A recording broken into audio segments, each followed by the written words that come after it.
Welcome to Democracy Now!, democracynow.org, the War and Peace Report. I'm Amy Goodman. After 8 days of talks in Switzerland, Iran and world powers have reached a framework agreement on curbing Iran's nuclear program for at least a decade. In return, the United States and Europe plan to lift economic sanctions on Iran. As part of the deal, Iran must reduce the number of its centrifuges that can be used to enrich uranium into a bomb by more than 2/3. It also has to redesign a power plant so it cannot produce weapons-grade plutonium and be subject to regular international nuclear inspections. The parties must now reach a final agreement by June 30th. President Obama said the deal is a good one. Remember, I have always insisted that I will do what is necessary to prevent Iran from acquiring a nuclear weapon, and I will. But I also know that a diplomatic solution is the best way to get this done. Israel's condemned the deal while Republican lawmakers are demanding the right to review it. We'll have more on the deal after headlines. In Kenya, officials say 147 people, mainly university students, were killed when Al-Shabab militants stormed a university in Garissa, making it the worst attack on Kenyan soil since the 1998 bombing of the U.S. Embassy. Gunmen reportedly went through the university dorms, separating Muslims from Christians and killing the Christians. The siege lasted about 15 hours before security forces killed 4 militants. In Yemen, Houthi rebels have reportedly retreated from the former palace of President Abdurabu Mansur Hadi in his former stronghold of Aden. The rebels seized the palace Thursday but retreated after Saudi-led airstrikes. The fierce fighting in Aden comes as the British Red Cross warns of a catastrophic humanitarian situation in Yemen, with more than 10 million people in need of food. According to the United Nations, the violence has killed over 500 people in the past 2 weeks, 90 of them children. The United Nations has acknowledged its peacekeepers used unauthorized and excessive force when they opened fire on protesters in northern Mali in January. A UN probe found 4 UN police shot and killed 3 civilians and injured 4 others in the town of Gao. The peacekeepers will be returned to Rwanda, where they are from. The governors of Indiana and Arkansas have signed revisions to 2 so-called religious freedom measures which would have allowed businesses to discriminate against LGBT people. Indiana's law provoked a national outcry, with celebrities, top corporations, and city and state governments condemning or boycotting the state. Flanked by business leaders, Indiana Governor Mike Pence signed a revision specifying the law does not authorize anti-LGBT discrimination. Eli Lilly, executive and former Indianapolis Mayor Bart Peterson, hailed the change. For the first time ever, the words sexual orientation and gender identity appear in Indiana statute, or they will, after this law is passed, in the context of non-discrimination. Arkansas Governor Asa Hutchinson signed a similarly updated bill Thursday after he balked at signing an unrevised version following condemnation from Walmart and the Outcry in Indiana, as well as a petition signed by his own son against the original law. In a statement, the ACLU said, quote, "The events in Indiana over the last week represent a dramatic change in the way our country reacts to discrimination hiding under the guise of religion." In Queens, New York, 2 women accused of amassing materials to build a bomb have been arrested in an FBI sting.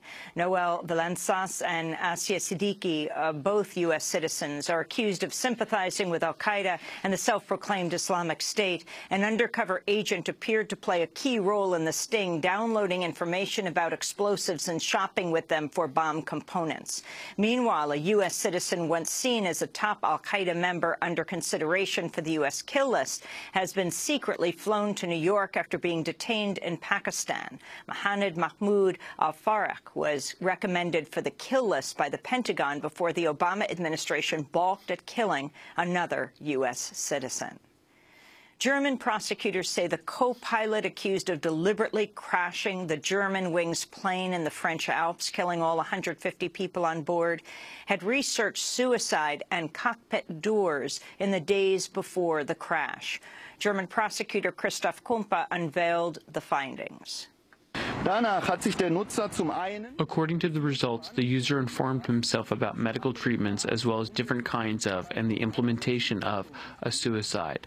On at least one day, he had searched for several minutes about cockpit doors and their safety precautions. Data from a newly recovered black box appears to show Andreas Lubitz intentionally sped up the plane's descent after locking the plane's captain out of the cockpit. Nearly 800 former Guatemalan research subjects and relatives have sued Johns Hopkins University for its alleged role in a U.S. government program which deliberately infected hundreds of people with syphilis and other sexually transmitted diseases in the 40s and 50s in Guatemala. The billion-dollar lawsuit filed in a Maryland court accuses Johns Hopkins and the Rockefeller Foundation of helping, quote, design, support, encourage, and finance the non-consensual tests. At Philadelphia International Airport, baggage handlers, cleaners, and other workers went on strike Thursday to demand higher pay and benefits. The workers, who are paid as little as $7.25 an hour, want the airport to comply with a higher wage requirement for city-owned facilities. Meanwhile, McDonald's workers rallied in dozens of cities from New York to Los Angeles, calling for an expansion of McDonald's plan to raise pay to at least $1 above the local minimum wage. Some 90% of McDonald's workers are excluded since the hike does not apply to franchises.